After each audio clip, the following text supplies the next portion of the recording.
Oh! Holy shit! Man, that was weird, man. I felt like I was in some sort of temporal loop space place that didn't exist, yet somehow existed in all places at the same time. Like, I remember Ichigo having a kid, and something about toast, and it just all goes blank from there. Anyway, hey guys, this will be Teching 101 here. And today we are covering the, top 10 Bleach moments from 2016. Now, some of you might be curious about this. Like, how the hell did you manage to get 10 moments from 2016? Shouldn't this be like a top 5? I mean, Bleach ended in the middle of August, you know? Surely you couldn't have found 10 things to say are the best, considering, you know, what happened after around chapter 680. But no, I did find 10. There's a little bit of sarcasm, and by little bit I mean like a truckload, but there's 10 moments here. So I like to keep with tradition. Let's do this for the last time. The top 10 Bleach moments of this year, 2016, and yeah, it's, if it's anything like everything else that happened in 2016, fucking celebrities dying left and right, I'll try not to make this as much of a train wreck, but no promises. Alright, here we go. Number 10!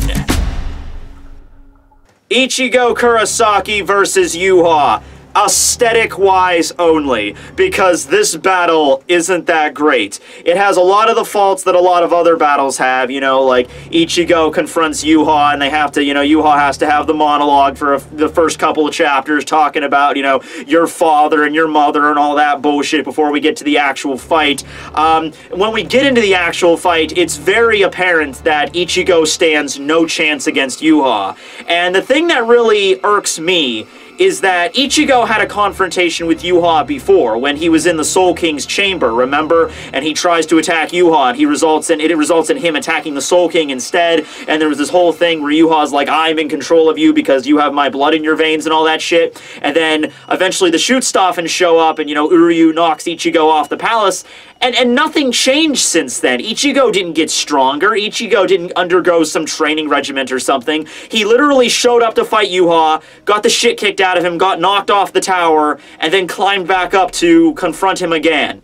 Nothing changed. And with that, nothing changed in the outcome. Ichigo got his fucking ass kicked. He was pulling off all these cool moves and shit, and that's why it's number 10, because this fight does look cool. You have the moment where Ichigo and Orihime are rocking up to Yuha's throne room. There's this giant freaking gate, this door they have to open, and then there's Yuha there sitting in his throne room. You know, he's the king, he's the new god. Ichigo's slowly walking toward him. The Ryatsu's just pouring off of him. And then you have the moment where Yuha's, you know, setting all these traps all over the area where he's getting impaled, and he tries to land and he gets impaled some more because Yuha can see the future. Then, of course, you have the beautiful scene there where, you know, Ichigo goes into his hollow form. You even have the moment with Orihime. The moment when Orihime uses her Santen Keshun to push back Yuha's shadows. You know, I know I'm not a big Orihime fan, but I thought that was a pretty cool scene. You know, just you know, visually appealing. Then, of course, you have Ichigo going into his controlled Vasto Lorde, his hollow form, with the horn and the markings on his face and the eye change, and he's in control of it, and it's awesome. And then, of course, ending it out with the Gran Rei Sero Getsuga that just slams right into Yuha. It looks amazing. And then, of course, it all caps off with Yuha draining all of Ichigo's powers. But even that, at the end of the day, didn't really mean anything. You know, Ichigo gets his fucking power sucked out of him, gets dropped on the ground like a heap, like, oh shit, it's all over, it's all done. And then Yuha rocks out, but none of it really means anything. Ichigo didn't stand a chance against Yuha the first time they fought, and he didn't stand a chance against him this time they fought, and yet he somehow wins at the end of the series. You know what I mean? But aesthetic-wise, look beautiful, look great fight. Just really no substance behind it. Number 9. The end of the Bleach series. Okay, I am referring to strictly here. Chapter 686, like the actual final chapter of Bleach. I'm not talking about the chapters that lead up to the final chapter, no, just the final chapter. If the final battle was executed a little bit better, a little bit less rushed, then this final chapter would have worked. Okay, and it still kind of works on some levels. It does provide closure.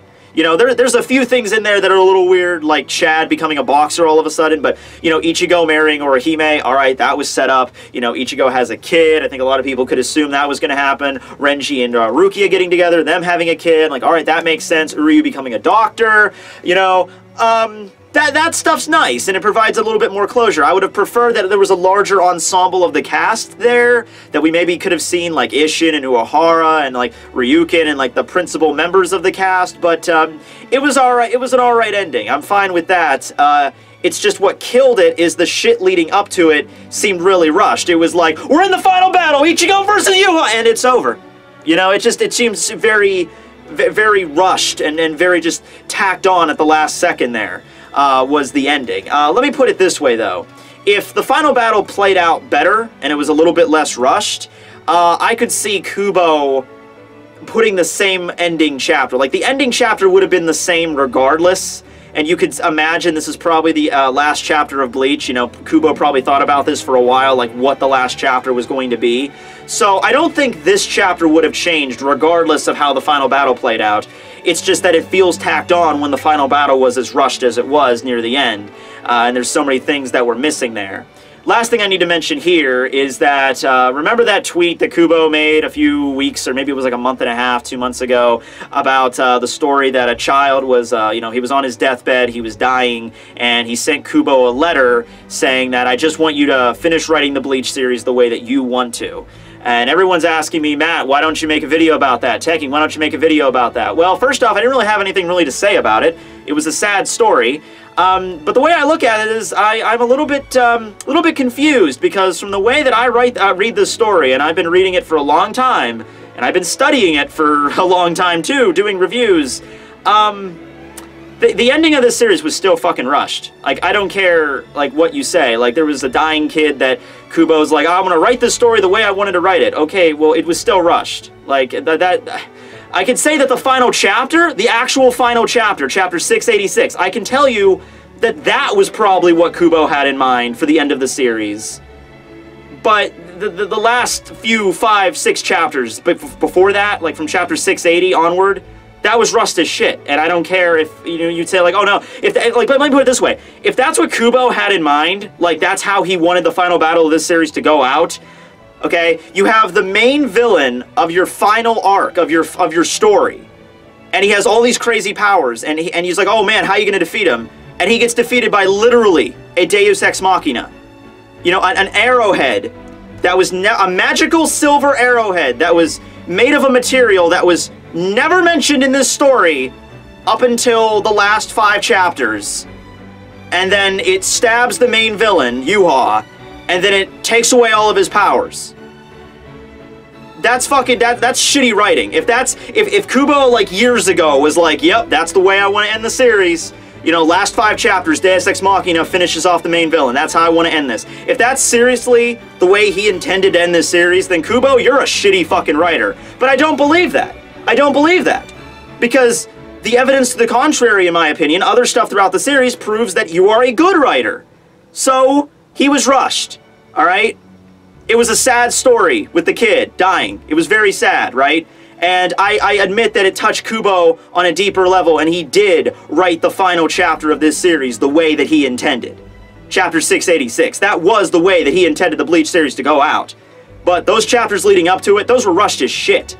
And I don't think there's any way that you could really, that you could come up with any explanation on how, you know, oh, no, it totally makes sense. Like, no, it's, anybody that's been a fan of this series for a long time could tell that it was, right at chapter 680, it's like a huge, just a clusterfuck up until the end. But, yeah, that's it's obviously to meet a deadline, and I agree with the final chapter being a very touching end to the story. I wish it would fit a little bit better with what came before it. But yeah, that's my thoughts on the subject. Moving on. Number 8. Jugram Hashwolf's death. This is something else that was rushed near the end of it. You know, Jugo was fighting against Uryu. Not really much of a fight. It was more dialogue-based than anything else. I think we were all expecting something a little bit more epic there. You know, Uryu going into his, you know, release, and Jugo going into his release, and fighting against each other. Like, because, you know, in a lot of ways, Drew Graham Hashwolf was considered, like, the secondary antagonist of this arc, and he was certainly a very complex character, but it all boils down to mostly dialogue, and then, you know, he has an ability that sends his damage onto Uryu, and then Uryu, in turn, has an ability, the antithesis, that sends his damage back on Hashwolf. So it's just like this fucking back-and-forth game that really amounts to nothing. And then, right on the fucking mark, you get to chapter 680, where apparently everything seemed to rush for some reason. I don't know why.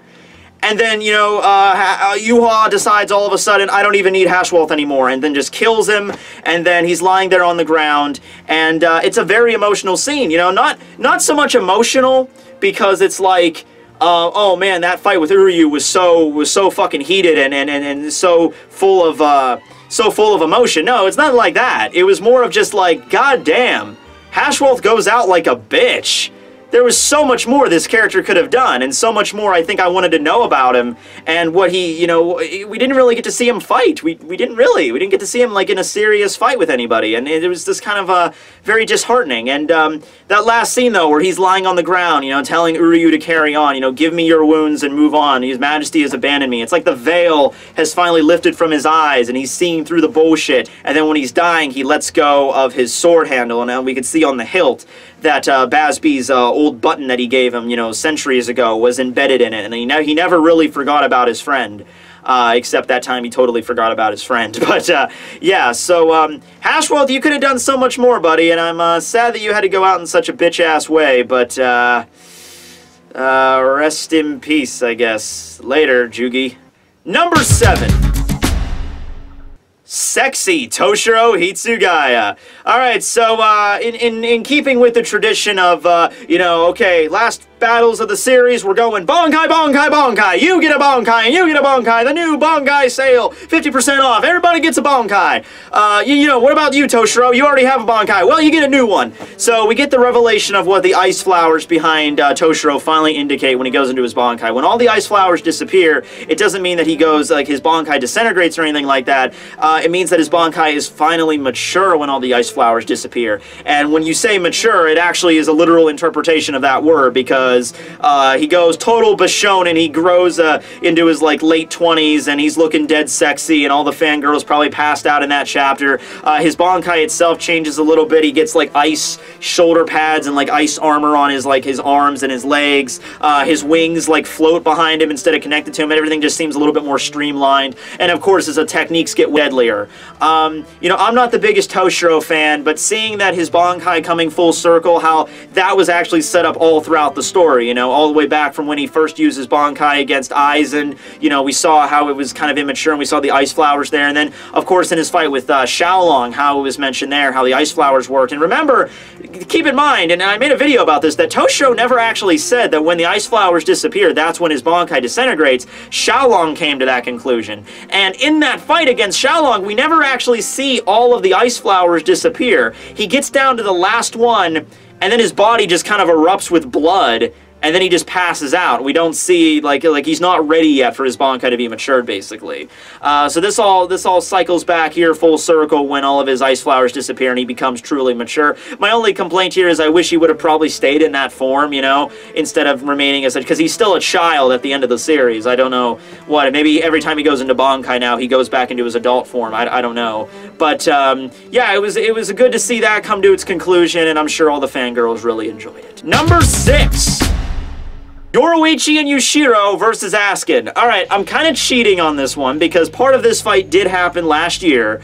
It was sort of like the bridge between the years. You know, chapter, I think, 6, 56, and 57 is how the fight began, and then, you know, 58 is when this year began.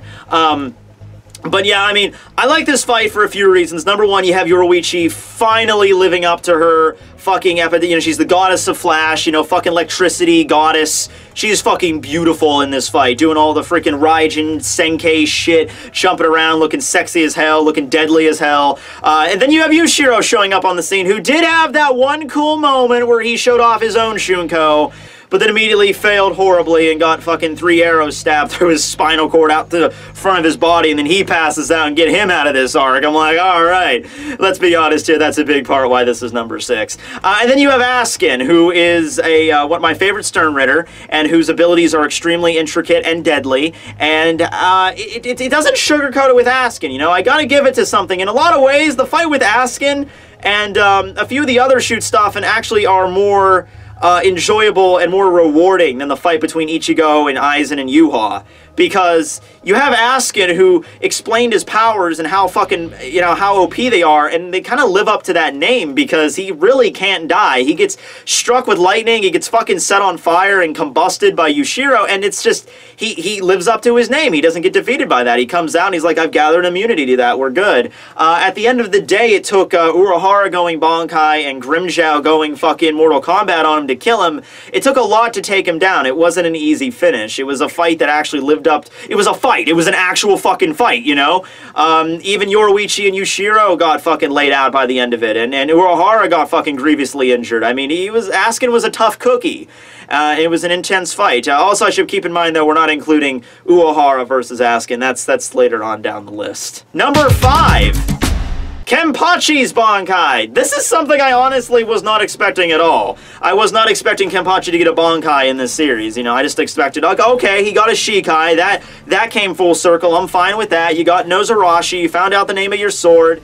And then, of course, though, there was the mystery with Yachiru. You know, Yachiru disappears after Kenpachi goes into his Shikai, and you wonder what's up with her. And then she shows up later during the fight with Gerard, and it's very apparent now that Yachiru is Kenpachi's Zanpakuto spirit. And then, you know, they hold hands, and then he goes into his Bankai.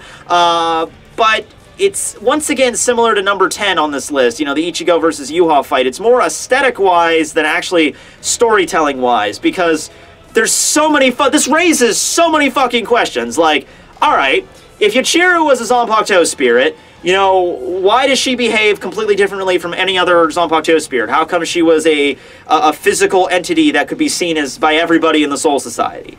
You know, and you know, how did that work? Why was she separated from his sword to begin with? And then when he goes into Bankai, it's such a weird Bankai in and of itself. It's a Bankai that, like, removes all of his personality. He can't think. Well, he can think probably, but it's very basic. He can't talk. He can't understand things. He just turns into a fucking demon. We've never seen that kind of Bankai happening like that before, that actually physically, like, alters your body. Some people bring up Rukia, but Rukia was still Rukia when she went into Bankai. It was just like an icy shell that covered her, you know? This is like his actual body. His body turns red and he gets fucking horns and his pupils go white. This is something more similar to like a hollow transformation than a Bankai. And then you have Yachiru, who's like invisible to everybody else, that like rides on Kenny's shoulder and like guides him while in this Bankai state. And then we don't even get the name of it. And then eventually his Bankai, you know, it ends. You know, he endures too much damage that he can take and then passes out.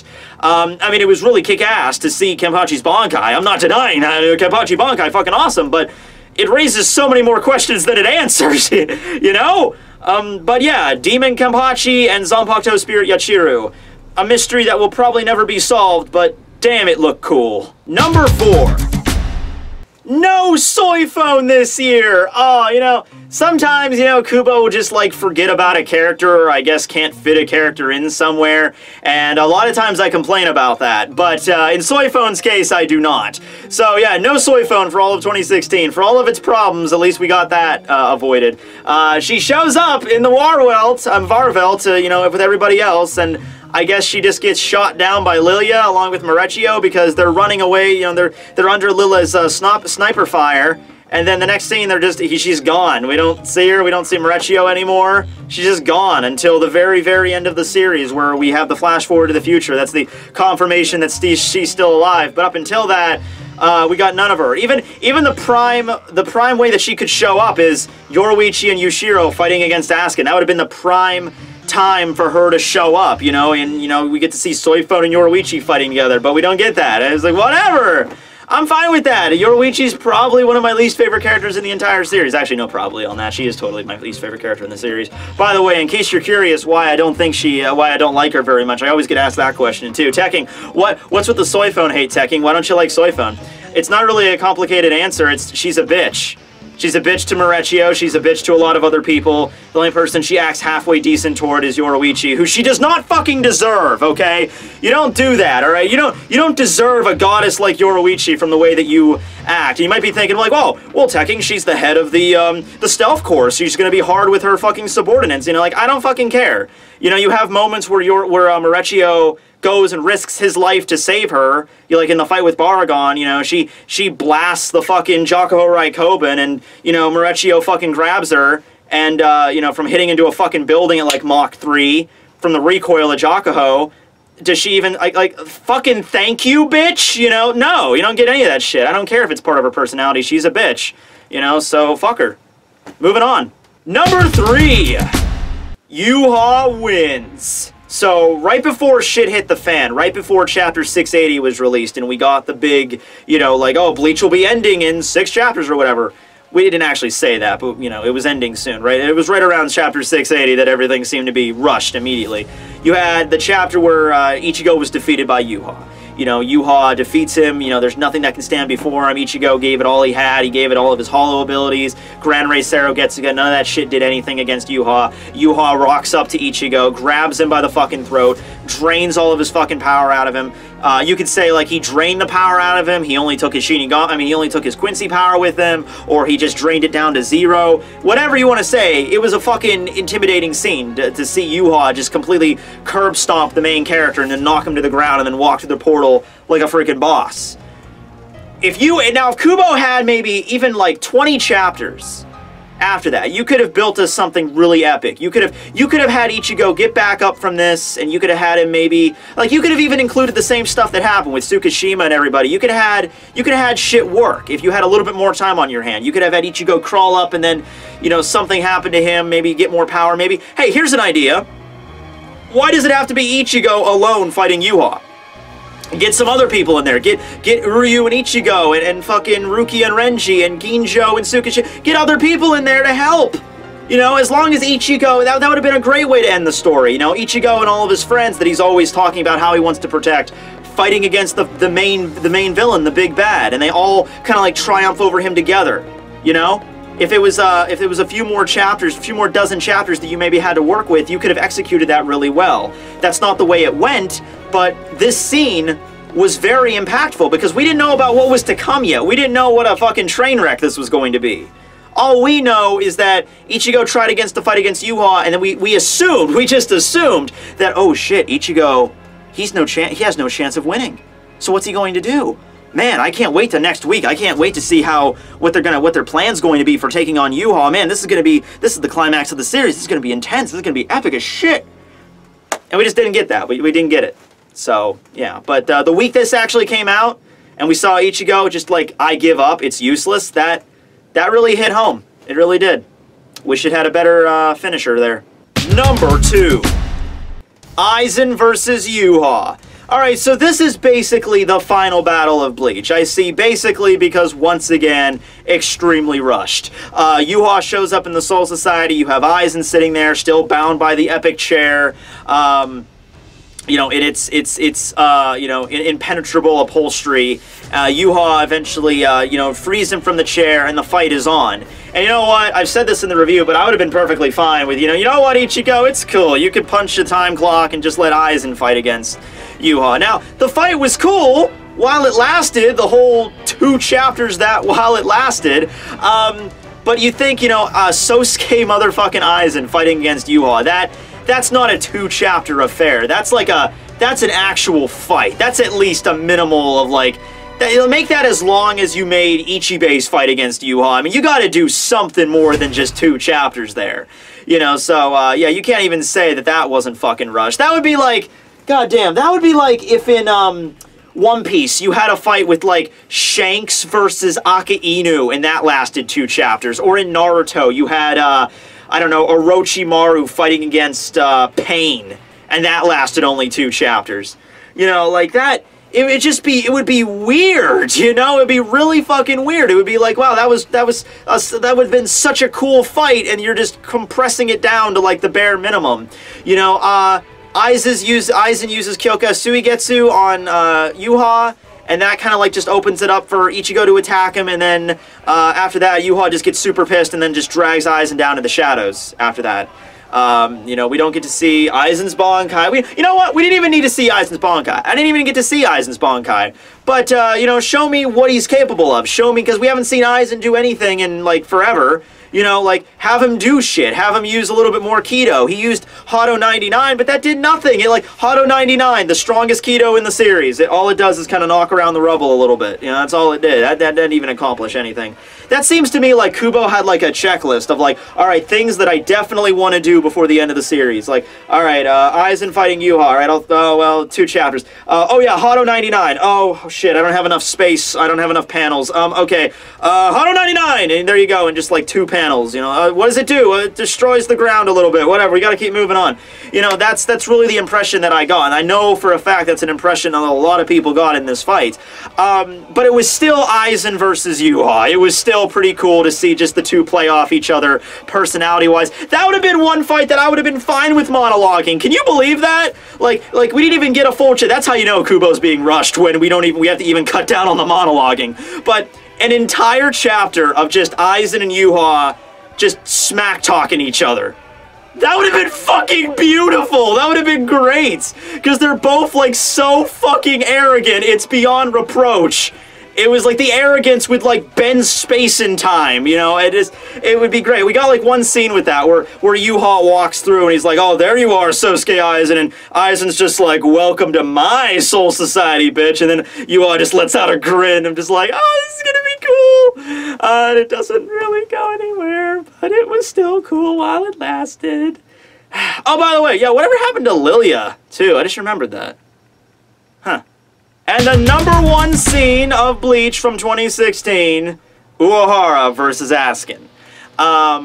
Despite everything that happened in the final battle, you know, Aizen versus Yuha, Ichigo versus Yuha, I think what a lot of people wanted to see in this story, one of the most popular characters anyway, was Uehara. We want to see more Uehara. We want to see Uehara fight.